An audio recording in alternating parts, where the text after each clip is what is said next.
Well, folks, we have another major leak. At least it seems like it's a leak. We have some partial confirmation. We'll talk about it in a moment. But we have a massive leak for Nintendo Switch 2 yet again. And this time it deals with the Joy-Con controllers and what looks like to be final controllers. And what's really cool about this look at the final controllers, at least what looks like it, and we'll explain why we think this might be real, we have to mention there's a brand new feature. And it looks pretty obvious at what that feature is. I was actually exploring a bunch of patents today, trying to figure out what other possibilities there are for it.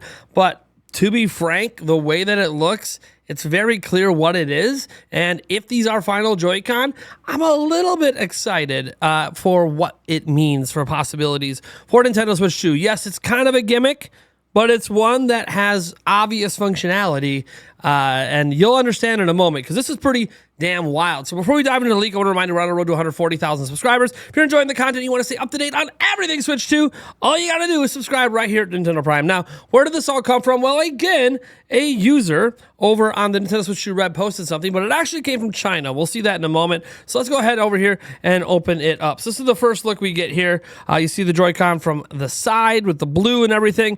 That matters as well because the color scheme matches a prior leak. We see the back side with all the legal mumbo jumbo, and then we see the actual post from China. Okay, cool. But if we go back here, there's this thing right here. This is a serial number on the Joy-Con. Now, why does that serial number matter? Well, Nintendo has a website for checking out warranty statuses on their products, and you type in the serial number on that website to check out if your product still qualifies or is still covered by warranty. Now, obviously, when you type in a code for a yet-to-be-released product or even yet-to-be-revealed product, it's not going to have, like, warranty information. Like, you're not going to get exact information on, like you have a 2-year warranty or something like that. But it isn't going to error out. It is instead going to give you a warranty status, which is basically going to be an unclear status. Whereas if you type in a non-valid code, it's just going to give you an error. Well, when we type in the code, it is valid. So when you put in the serial number, this is the serial number. If you zoom in, you can see this is the serial number on that Joy-Con. It checks out. They give you actual results. Now, the result is, unfortunately, we're not able to determine the warranty status of your product. But if you type in other code, you just type in random stuff, it's going to give you an error, and it won't even give you a result to the warranty thing. Now, one thing that's important to point out when looking at this is you can fake a printed on serial number because all you really need are the right number, the right 3 digits. So these last 3 digits, like the 430, I believe as long as you have that, you can pretty much change the rest to say anything you want, and it'll give you the same warranty result. So that seems to be the identification code for Nintendo's serial numbers. So yes, the serial number could be faked, but I think it's pretty unlikely that it is because, one, it is actually printed on the actual unit. People have double-checked this. They've looked at it through image, AI checkers, all this stuff. Everything seems to check out. It's extremely hard to fake this. This would be very, very hard to fake. Could it be faked?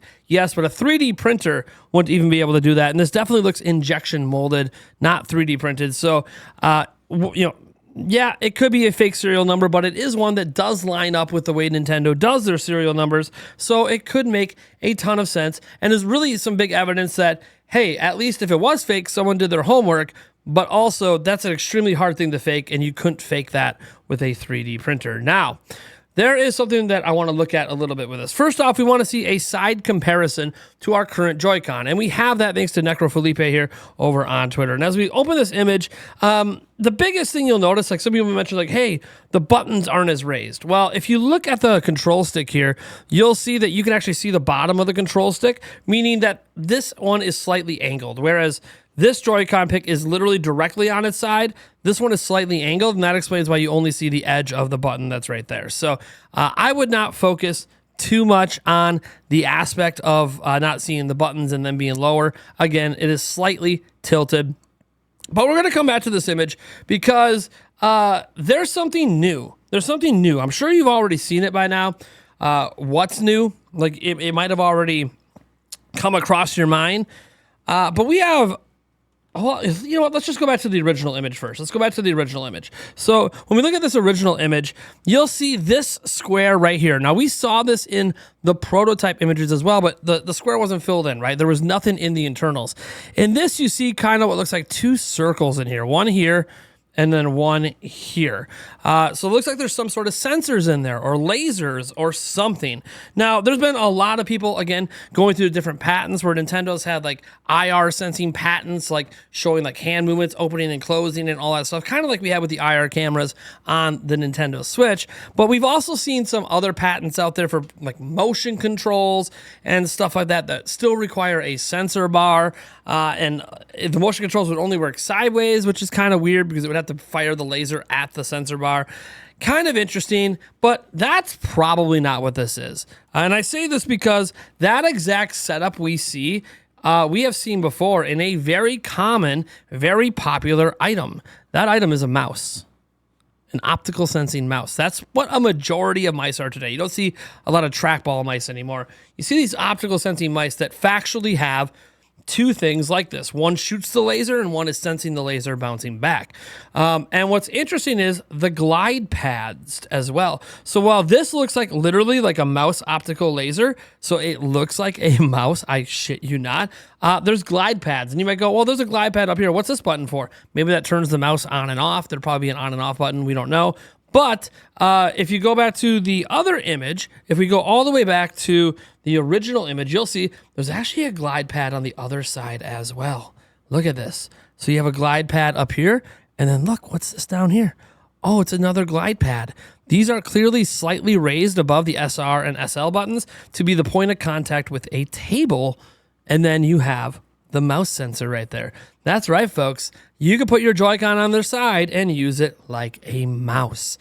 That appears to be the big gimmick Nintendo is doing. If you guys remember what Next Handheld said, he teased, Next Handheld being the Reddit leaker, he teased out there not only this exact color scheme with the black and the blue, and then he also said there's a black and an orange. So he teased this color scheme, so it lines up with that.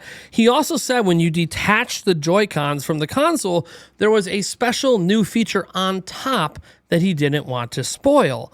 And if you detach a Joy-Con, I don't have my Switch with me, I thought I did, but if you detach the Joy-Cons and you hold them the way they're supposed to be held sideways, on top would be the rail, and there's the new feature. So this actually lines up with what Next Handheld said. This might actually be something that verifies, in addition to the dock image that he provided. I know with all the AI shenanigans, people are still kind of skeptical, but this kind of verifies stuff that Next Handheld was talking about.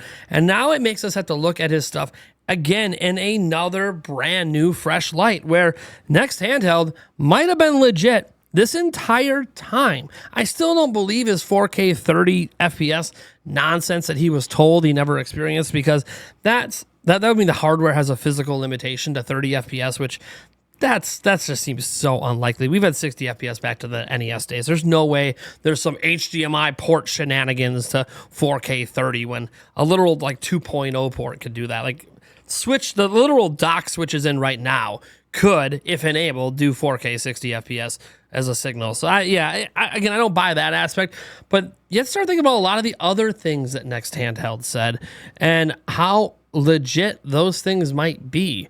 Including the color schemes. Now, Next Handheld didn't reveal anything too crazy because, well, he did admit he got to turn it on. It was just for testing purposes. There was just like a test tool on it to test like Joy-Con connectivity, test, the buttons and the control stick and the battery and all that. Some really basic functions that would be in any sort of factory setting for testing final products. But yeah, I honestly think that this is kind of cool. Now, that mouse functionality, obviously, if you guys didn't know, the Nintendo Switch supports mice. You can plug a mouse into your Switch, and there are select titles that will let you use it. This is true on the Xbox and the PlayStation as well. Mouse and keyboard support isn't new for consoles. We've had it for decades at this point, but there's just so few games or applications that actually take advantage of it. Keyboards are obviously nice for typing passwords and stuff in. That usually works on the eShop, but in general, most of us don't use it that way. So what would the use case be for this? Well, clearly Nintendo's probably going to have some sort of game at launch that takes advantage of the fact that both Joy-Cons can be a mouse. If we go back and look at this picture, this is clearly the left Joy-Con with the SL, SR, the way the control stick is, the way the person's holding it, it's very clearly a left Joy-Con. So again, this matters greatly that it is a left Joy-Con because it shows the mouse functionality is on the left. That means it's also probably on the right for right-handed users and for two-player play. There's probably going to be some sort of mouse-style game at launch, and I find this to be really interesting. I also find it weird that like they took a picture of the front and the back, but they didn't bother to take, or sorry, the side and the back, and they didn't take a picture of the front. Not that the front is like anything super exciting. I mean, even if you look here, you can see that like while this is blue, the control stick is still black, and the buttons look like they're still black. So blue seems like an accent color, maybe more so than like what people were hoping. It might be where it's like every button is that color or something like that. Instead, it looks sort of like, it might just be like sort of like an accent thing to determine, hey, if it's blue, it's left side. If it's orange, it's right side or something like that. But yeah, to me, this is just really cool. Like the factory leaks are real. They keep happening. We obviously had one of the motherboard just last week. So we had the motherboard last week of the main system with the chip and everything. We have the Joy-Cons right now. What's next? We're going to get the entire assembled system leaked? Are we going to get the box leaked? And remember, there's a bunch of rumors, including rumors for this week, that Nintendo Switch 2 might be getting revealed. So, look, Nintendo, we talked about how if you were going to reveal things before the factory leaks began, and we talked about how, hey, if that was the case, you probably were going to have to reveal it in late 2024. They didn't do it. We're in January. We already had a motherboard leak, and now we've had the Joy-Cons leak.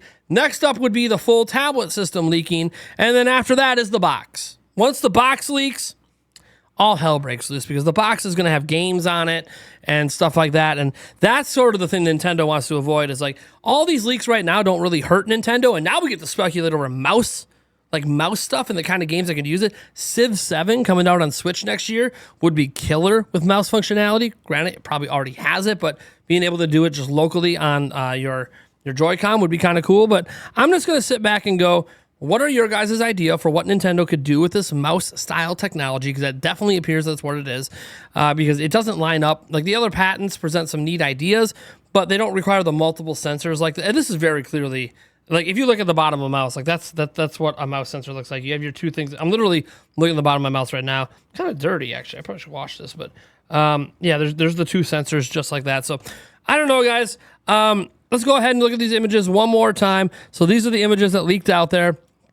Pretty awesome. There's all your legal mumbo jumbo. Lines up with the dock as well. The same sort of legalese. There's your Nintendo logo. Everything looks correct. And obviously, there's the original post over from China. So I'm going to sit back here and let you guys speculate away. I am very excited about the prospect of what this means, and we're going to have so much more to say this on tonight's live stream. We're going to be going through it. We're also got the podcast coming up this week where we'll have some guests coming on. We actually have quite a jam-packed show this week of people coming on, so we'll have a lot to say about this, and who knows, maybe the system's revealed, and if the system is revealed, hey, we'll have a lot to say about that as well. Anyways, guys, thank you so much for tuning in. I am Nathaniel Rumpeljans from Nintendo Prime, and as always, I'll catch you in the next video.